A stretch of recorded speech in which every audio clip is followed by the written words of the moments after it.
Yeah, all right. Together for Peace. I don't even know where to begin. Oh, Chris. Not for nothing. You don't seem like you're a stupid person. But did you actually ever really listen to yourself and like some of the shit that you talk about? I mean, do you really believe what you're talking about? Honestly, do you really like sit back and say, "Oh yeah, well, what I just said is true," and you believe all that tripe about Jesus and whatever else? I mean, seriously. Let me just ask you a serious question, and I want you to answer this question. And I don't want to hear that it was a parable or that it was an allegory or that it's some other cop out, whatever. All right, let's just take and this basically, I mean, the Bible basically disproves itself. It doesn't disprove itself, but it basically tells you what it is. It's a Bronze Aged old fairy tale book. I want you to tell me, and if you can do this, I would actually like to hit the video on it. Why it's the four horsemen of the apocalypse. I want to know why it's not the four stealth bombers of the apocalypse or the four tankmen of the apocalypse or something relevant, not some archaic horse before they actually had transportation. And that's just one of obviously many that you could make on the story.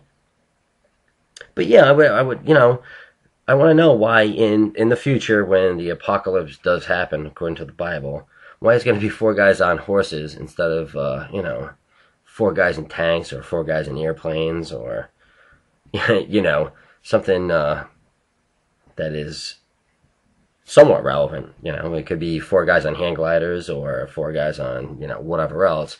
Do you think that they wrote the four guys on horses because that was their mode of transportation back then? Why do you think they wrote that? And like I said, I don't want to hear that it was, that's an allegory or it's, a parable or, some other crap or whatever. Because there's always an excuse. That's what I really like about the Christian religion. Not even the Christian religion, all religions. There's always the excuse. There's always, oh, well, they just wrote that back then and that didn't mean what it means. Or it doesn't mean what it says. It means that there's going to be four guys that do whatever, or maybe it's not even four guys. Maybe it's, four something else or whatever. I mean, I understand being an apologist. That's kind of cool. But I'm just so sick of the fucking excuses. I'm sick of like always. There's always like there's always a twist to it. It just can't be straight. Do you actually think that the God of the universe, the God that created everything, holds himself to a script? Do you think that he says, "Oh yeah, well this is my Bible, and I can't do outside of the Bible. I can't do outside of the script because if I do, I ruin the story." Yeah, Together for Peace. Why don't you actually, make a response video to that instead of, these. I don't know, dude. You almost seem like you're silly. You're like sitting back and going, yeah, and blah blah blah. It's just, whatever. Yeah. Anyway, I honestly really don't even think that you believe in it. I think you want to believe in it now because you maybe have like a little following on here and. It's maybe what you like and what you do.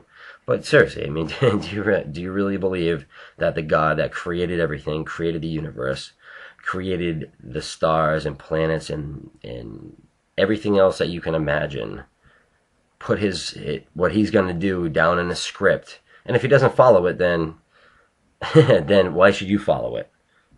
And if you believe otherwise, then I would like to hear your answer to that. Let's you and me have actually a good discussion because I don't believe in Jesus. I mean the whole story is stupid. It's a circular story. Okay, you have Adam and Eve that whatever, they didn't know anything. They had no knowledge. They didn't know what good or evil was. They didn't know whether to be bad or what clothing even was. So you have the snake, and you believe in a talking, walking snake, which I find fascinating. Because and this is another thing that if I actually told any of the things that are outside of the Bible to people today, they would probably put me in a fucking loony bin, lock me up, and throw the key away. So yeah, all right. So you believe that Adam and Eve, and Adam was, just chilling out, and Eve took a bite of the apple. or fig, or whatever you want to call it, whatever your belief in that is. So God, the God that wrote the Bible, that, created everything, got that pissed off that she ate a fucking piece of fruit, that he condemned all of humankind to sin for all eternity. So, okay. Then, a couple thousand years later, he decides to mysteriously impregnate a woman, which I find kind of trite and kind of stupid and funny. He decides to sneak himself into a woman's womb and impregnate her. Then she delivers Jesus Christ. And then he decides, for another 30 years, 33 is it? Whatever it is, he decides to just hang out in Jerusalem, a little precipice on the globe, and he decides to just hang out there for 30-something years, and then he decides, well, he doesn't decide, because if it's really God, he already knows what he's going to do before he does it, right? So he actually decides that he's going to crucify himself, which, I find kind of funny as well. So, alright, so the God that got so pissed off because Eve ate a piece of fruit, decides to impregnate a woman, then decides to wait another 30 years, and, you can make the argument, well, there is no time for God, he's eternal, so it really doesn't matter to him, and blah, blah, blah. Alright, that's great. So he decides to impregnate a woman, then he decides to hang out for 30 years, then he actually crucifies himself to himself. There actually really was no sacrifice, because he knew he was actually going to resurrect himself. So he crucified himself to resurrect himself, to forgive all of humankind for the sin that he condemned humankind to. Is that the fucking story that you believe in? Seriously, is that your religion? Because if that is, then I think you are out of your mind. And that's basically the Bible. The Bible is that, God's pissed off because Eve ate the fruit, so he condemned all of mankind to a mortal sin. And then he comes down and then crucifies himself to himself, and then resurrects himself, and then forgives all of humankind for the sin that he condemned them to. Yeah. Alright. That's a really, really, really good story. Anyway, I'm sure that you can twist it some other way and say, well, no, that's not what he meant by that. That's really not what the Bible's about, and it's really about redemption and blah, blah, blah, and, alright, whatever. I can make a good story up, too.